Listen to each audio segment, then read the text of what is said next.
Chegamos ao final da nossa lição. Vamos juntos estudar aí o último tema desse trimestre? Vem comigo!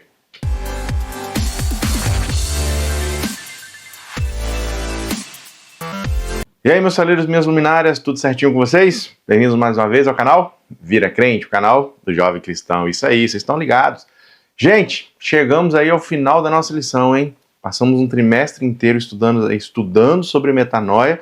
E tem gente que passou o trimestre inteiro ainda e não se inscreveu. Você acredita num negócio desse?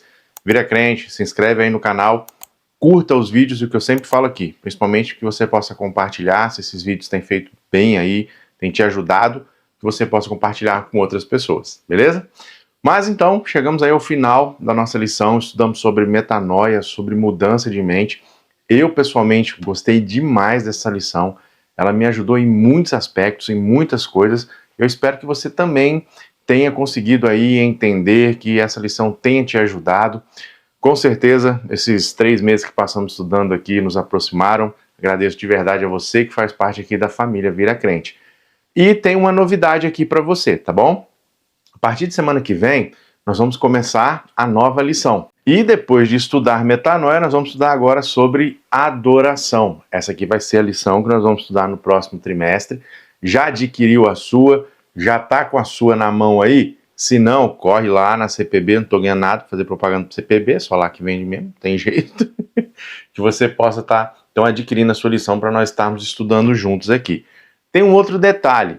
A partir desse novo trimestre, a partir do dia 5 de abril, você vai ter aqui no canal também a lição para adolescentes. Pois é, a gente já não quase faz nada, né? Vamos arrumar um negócio aí para a gente fazer. A partir do dia 5 de abril, nós vamos estar aqui comentando a história dos adolescentes, de uma maneira bem tranquila também, bem leve.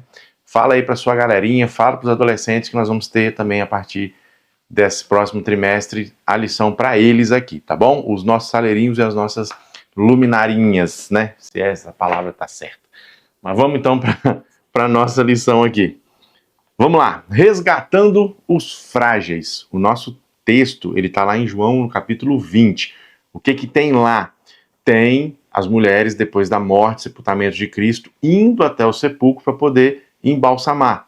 E João, ele destaca Maria Madalena, que Maria Madalena vê que o corpo não está lá, que o túmulo está tudo aberto, ela vai chamar os discípulos, vem João e Pedro correndo, e esse texto mostra a autoestima de João, que você não tem ideia. A gente tinha que ter a autoestima de João. Primeiro, veio falar com Pedro e o discípulo a quem Jesus amava. Depois ele fala que os dois saíram correndo e ele fala, aquele a quem Jesus amava chegou primeiro e Pedro chegou depois. Tem a autoestima de João, tá bom? Mas então é nesse contexto, e Maria Madalena ela se torna uma grande testemunha.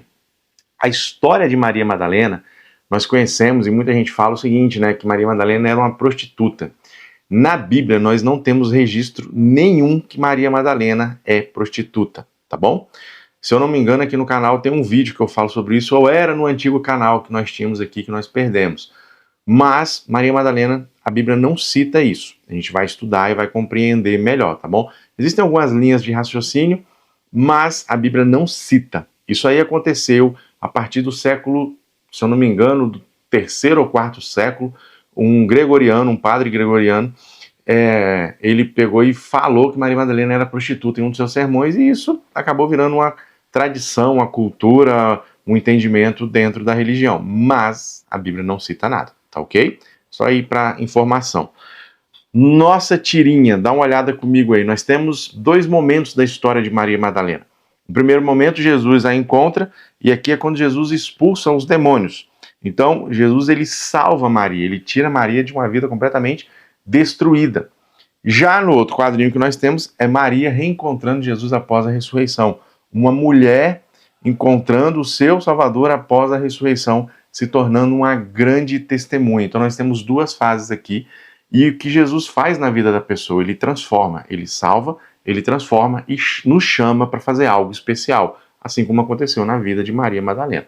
Se você entender o outro detalhe da tirinha aí, coloca aqui pra gente que é bacana também. Tem um detalhe aqui na história de Maria. Maria era uma pessoa que não tinha paz, que não tinha tranquilidade. E a gente vai entender os detalhes da vida dela e o chamado que Jesus fez no decorrer da lição. A lição traz pra gente aqui um estudo que foi feito por um grupo, de estatística, e eles entrevistaram aí jovens entre 18 e 35 anos, jovens adultos. Fizeram algumas perguntas e a resposta foi o seguinte, vou até pegar na lição aqui para a gente não perder. 67% desses jovens que foram entrevistados disseram que a maioria das pessoas ao seu redor não se importa com eles. Pesado, né? Temos aqui também o restante. 68 pessoas discordaram da seguinte afirmação: sinto que alguém acredita e confia em mim. Mais de 2/3 desses jovens, eles se sentem desvalorizados. E se a gente parar para pensar, essa pesquisa aqui foi feita, talvez na Europa, nos Estados Unidos, e ao nosso redor, eu e você. Isso daqui não é apenas número, né? Uma estatística lá, as pessoas transformam em número. Não, são pessoas. E essas pessoas também têm medo de falhar, têm medo de errar, assim como eu e você. Mas será que você se encaixa dentro dessas situações aqui? Você acha que ninguém se importa com você? Você acha que não vai dar em lugar nenhum? Bom, Jesus, ele veio aqui para nos dar um propósito, para nos dar a felicidade. Pelo menos era para ser assim. Talvez você quer buscar um propósito, uma felicidade e não está encontrando. Aí que entra a pessoa de Cristo mais uma vez na nossa vida. Por que mais uma vez? Porque ele já nos salvou, nos deu oportunidade. Agora nós temos que aceitar e que esse jardineiro que é Jesus, assim Maria Madalena até achou, né, que era um jardineiro quando ela encontra Jesus, mas ele vai cuidando de uma planta, e uma planta ela não cresce e não fica forte de uma hora para outra. Ela precisa de tempo, de cuidado, e às vezes os cuidados que Jesus tem por nós são até imperceptíveis. Olha a trajetória de Jesus aqui no mundo. Jesus curou muita gente, Jesus salvou muita gente quando ele esteve aqui na Terra. E se a gente parar para pensar, tem uns casos bem complicados, bem difíceis. O próprio caso de Maria Madalena. Nós temos um cego de nascença, um aleijado, há quase 40 anos lá, aleijado, né? E ele faz essa pessoa andar, entre outros que a gente pode encontrar na Bíblia, até os que nós não encontramos, né? Parece que Jesus chegava na cidade e falava assim, não, qual é o pior caso que tem aqui? Qual é o mais difícil? Vamos lá. E ele ajudava e ele curava o caso mais difícil que tinha naquela cidade, mostrando para as outras pessoas o seguinte, olha, se eu posso fazer o impossível com os casos mais difíceis que tem, com as situações mais difíceis, eu posso resolver todos os casos. Então que nós possamos entender isso, que mesmo no mundo onde a gente acha que não tem valor nenhum, Cristo dá o maior valor para você, meu saleiro e minha luminária. Jesus escolhe os improváveis. Você já ouviu isso? Já ouviu esse termo? A gente pode olhar pelo que Jesus fez com os discípulos. Escolheu pessoas que eram improváveis para aquela época. Pescadores, um cobrador de impostos. Foi escolhendo pessoas que ninguém dava valor, digamos assim. Só que essa parte da ressurreição dele é mais improvável ainda, a pessoa que ele escolheu para aparecer, para ser a primeira testemunha, Maria Madalena. Os 4 evangelhos registram isto, que ela foi a primeira. Primeiro, uma mulher como testemunha não tinha validade nenhuma naquela época. Para registrar na Bíblia, essa é uma coisa muito importante, foi muito grande. Segunda opção, ó, ela era mulher. Segundo detalhe, né? Opção não, né? Segundo detalhe. Maria era uma pessoa que tinha um passado duvidoso, mas não um passado duvidoso como prostituta, como nós falamos. Existem algumas linhas de raciocínio que Maria pode ter sido abusada por algumas pessoas, mas isso é só uma linha de raciocínio. A Bíblia não cita nada dela ter sido uma prostituta, mas cita que ela teve 7 demônios, que Jesus expulsou 7 demônios dela. Você imagina naquela época, que era uma época de preconceito religioso, uma pessoa ser possuída por um demônio. As pessoas tinham medo de Maria, evitavam Maria, possivelmente ela andando na rua, ela andava envergonhada, de cabeça baixa. O que essa mulher sofreu com possessão? Hoje em dia a gente não vê tantos casos, né? Não enxergamos tantos casos de possessão demoníaca, mas antigamente isso era bem comum. Uma pessoa que sofre com isso é doído, fisicamente, mentalmente, é completamente destruída. Só que aí entra Jesus, e Jesus expulsa aqueles demônios dela. Porém, existem aí algumas dúvidas, né? Alguns defendem que Jesus expulsou 7 demônios de uma vez de Maria. Outros defendem que Jesus expulsou 7 vezes o mesmo demônio. Independente do que for, Jesus tinha poder para fazer e ele o fez. Ele deu uma nova oportunidade para essa mulher. E assim como ele fez com Maria, ele pode fazer hoje com pessoas que sofreram traumas, abusos, que estão destruídas psicologicamente, mentalmente, fisicamente. Ao fazer aquilo com Maria, que era a mais improvável, ele está falando o seguinte, olha, esse tipo de pessoa que eu vim salvar. Eu vim salvar aqueles que estão destruídos pelo pecado, que estão destruídos pelo mal, que precisam de salvação realmente, que precisam restaurar a sua vida. Então essa é a missão que Jesus veio. Ele veio salvar aqueles que precisam, e eu e você precisamos da salvação dele. Você sabia que Maria Madalena, ela tinha uma condição financeira boa? Está lá em Lucas, no capítulo 8, dos versos 1 até o verso 3, tem uma lista de mulheres que financiavam o ministério de Jesus, ajudavam. Então Maria Madalena tinha uma situação boa. Porém, o que Jesus fez com ela foi maior do que qualquer dinheiro poderia fazer. Ele deu uma oportunidade de vida para Maria. Maria, junto com outras mulheres, estava ao pé da cruz quando Cristo foi crucificado. E no domingo de manhã estavam essas mulheres também juntas. Olha o ministério aí, ô luminárias, mulherada aí, um ministério forte ao lado de Cristo. Cristo chamou você para fazer a diferença no mundo. E Maria chega, encontra o túmulo vazio, como nós comentamos aqui na parte de sábado, ela chama os meninos, Pedro e João, eles vão lá, olham, não encontram o corpo de Jesus, todo mundo fica desolado, todo mundo fica incrédulo, eles vão embora e Maria fica onde? Fica lá no sepulcro chorando. 2 anjos aparecem para ela e falam, ó, Jesus ressuscitou, mas ela estava confusa, ela estava triste, era um misto de sentimentos ali que ela tinha, confusão, decepção, amor, tudo ali chorando, cadê meu mestre, cadê meu mestre? E aí alguém chega e fala com ela com os olhos turvos de lágrima ali, ela olha para essa pessoa, acha que é o jardineiro e fala, você tirou o corpo do meu mestre, cadê o meu mestre, onde é que ele está? Fala que eu vou lá buscar. E aí Jesus fala o seguinte, Maria, quando ele fala o nome dela, parece que dá um estalo na cabeça dela. E aí ela vê Cristo. E eu creio, né, que o impulso dela é querer abraçar Jesus ali de emoção, porque Jesus fala, ó, não toque em mim ainda, que eu ainda não subi ao meu Pai. Jesus fala com ela para avisar todo mundo que ele ressuscitou e ela sai para fazer isso. E aí depois Jesus aparece aos discípulos. Aparece aos discípulos, Tomé não estava lá, lembra? Tomé, o incrédulo, né? Só acredito vendo. Depois de 8 dias, Jesus aparece novamente.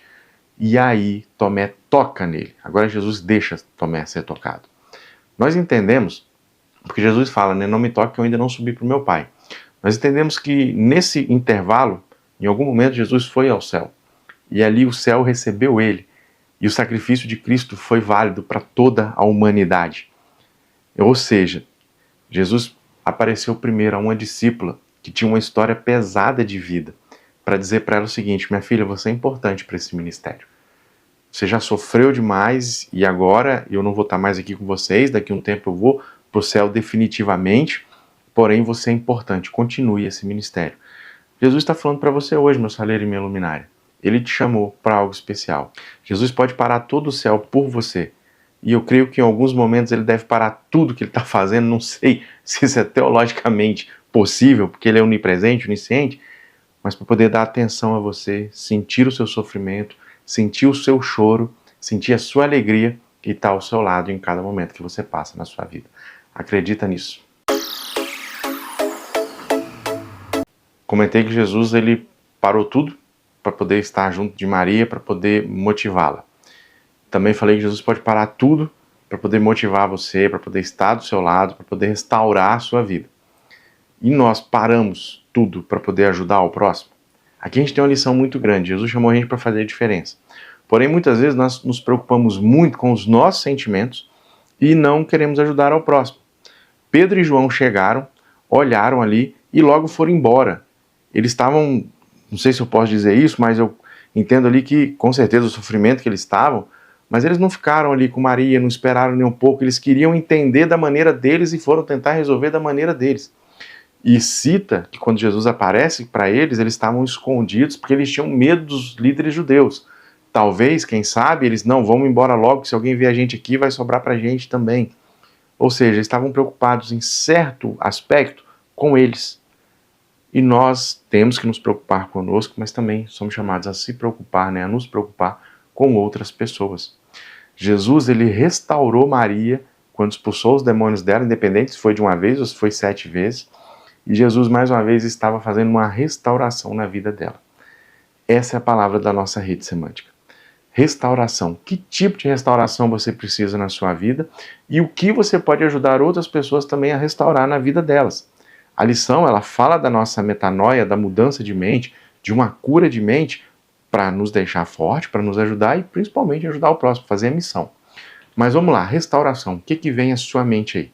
nós podemos colocar aqui um recomeço, uma mudança, uma transformação, um caminho novo a ser seguido. O que vem à sua mente? Qual a palavra?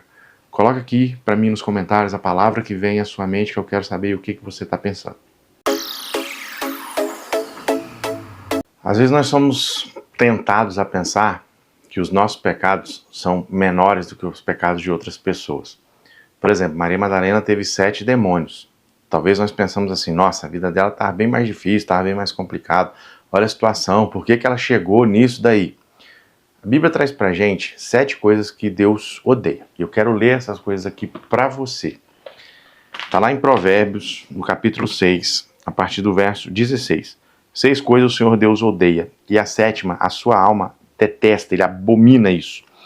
Olhos cheios de orgulho, língua mentirosa, mãos que derramam sangue inocente, coração que faz planos perversos, pés que se apressam para fazer o mal, testemunha falsa que profere mentiras, e o 7º, o que semeia discórdia entre os irmãos. Será que nós não temos alguma coisa disso daqui? Nós temos a mania de olhar o pecado dos outros. Mas e os nossos pecados? O que está nos afastando de Deus? O que tem nos destruído? Assim como Jesus pôde salvar Maria, ele também pode nos salvar. Ele pode transformar a nossa vida. Ninguém é melhor do que ninguém. O próprio Jesus fala, não tem ninguém bom, só Deus. Salomão fala, todo mundo peca. Paulo falou, todos os homens pecaram e dependem da glória de Deus. E Jesus faz um convite, meu filho, vem cá, confessa para mim os seus pecados, conta o que está acontecendo. Eu tenho poder para te transformar, eu tenho poder para te salvar. E se nós entendermos isso, assim como Maria entendeu e buscou a Cristo, nós vamos ser salvos. E vai chegar um momento que Cristo vai voltar, vai estender os braços, vai te dar um baita de um abraço, vai falar, filho, valeu a pena, entra aqui nessa glória, essa glória é sua. Só que aí a gente para pensar e fica sonhando com isso lá no futuro, dessa transformação, dessa renovação, lá no futuro, na volta de Cristo. Mas ele convida a gente para hoje. Hoje ele fala, confessa os seus pecados. Vem cá, como eu tirei 7 demônios daquela mulher, não tem diferença nenhuma dos pecados que vocês cometem aí. E eu posso salvar isso. Mas nós temos que nos achegar a ele e pedir perdão. 7 coisas que ele odeia, 6 ele odeia e a 7ª ele abomina. Dá uma olhada nesse texto. Será que nós não estamos vivendo um desses aqui? Vira crente, hein? Eu tenho que virar crente. Vamos mudar e vamos pedir a transformação através do Papai do Céu. Maria Madalena chorou, mas chorou muito. Chorou tanto que os olhos dela estavam tão cheios de lágrimas. Você já chorou tanto que você começa a embaçar, você não consegue enxergar direito? Que ela não reconheceu Jesus. Os discípulos estavam tão afundados na sua dor que não quiseram aceitar o fato de que Cristo ressuscitou. E o interessante é que Cristo estava tão perto ali deles, e eles foram embora. Maria estava ali, Jesus do lado dela, ela foi a única que ficou, e Jesus fala, por que você está chorando? Quem você está procurando? E aí ela fala, né, se o Senhor levou meu mestre, como nós comentamos aqui, ou seja, estava do lado dela, ela não estava enxergando. Quantas vezes nós estamos tão afundados na nossa dor, no nosso sofrimento, que nós nos esquecemos de olhar para o lado, e Jesus está ali do lado. Ele pegou uma mulher que para a sociedade era uma pessoa que não tinha valor e transformou ela com uma mensagem poderosa, que Cristo ressuscitou, primeira testemunha. Olha o que ele fez com Saulo. Saulo era perseguidor, matava crente, o homem era brabo. Tanto que quando Jesus aparece para ele, que ele fica cego e está lá numa pousada, Jesus fala para o profeta Ananias, né? E Ananias fala assim, o negócio é o seguinte, Saulo é matador de crente, eu sou crente, só quer que eu vou lá? E Jesus fala, eu tenho algo importante na vida desse homem, para minha obra. E Paulo se torna o maior pregador do evangelho aí que nós conhecemos depois de Jesus Cristo. Conhecemos também Pedro. Pedro ele se transforma naquele homem sanguinário, naquele homem bravo lá, num grande líder, num homem que pregou o evangelho, que transformou vidas. Ou seja, Cristo nos chama para sermos transformados. Ele nos chama para que a nossa metanoia aconteça. E realmente, que nesse trimestre a metanoia possa ter acontecido na sua vida. Como eu disse no início do vídeo, essa lição foi importante para mim, me ajudou muito e espero que tenha te ajudado também. E já que nós aprendemos a metanoia, a mudança da mente, buscar ajuda com aquelas pessoas que realmente podem nos ajudar, limpar a nossa mente, agora nós vamos adorar. Lembra? Não esquece aí de estar estudando a sua lição. Estude. Você tem o resumo aqui, é um complemento que eu faço para você. mas estude a palavra, a Bíblia, estude a lição vai nos levar para a Bíblia, tá bom? Que você seja realmente saleiro e luminária por onde você passar. E vamos juntos aí nesse próximo trimestre, em nome do Papai do Céu. E, lembrando a novidade, avisa a galerinha aí, Tim, que nós vamos estar fazendo aqui o resumo da lição dos adolescentes, tá bom? Um abraço para você, Deus abençoe, fui!